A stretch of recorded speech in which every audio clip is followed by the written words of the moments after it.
L'obiettivo è semplice: 1 milione di voti in tutta Italia.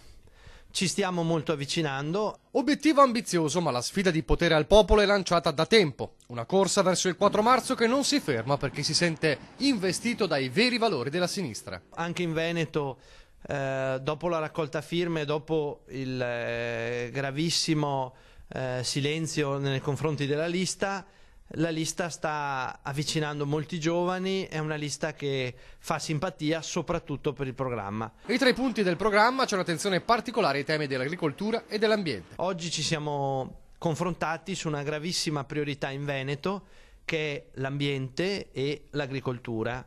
Qui a Treviso, con un esponente del Comitato Nazionale contro il CETA, che è il trattato Europa-America, e poi c'è il trattato Europa-Canada.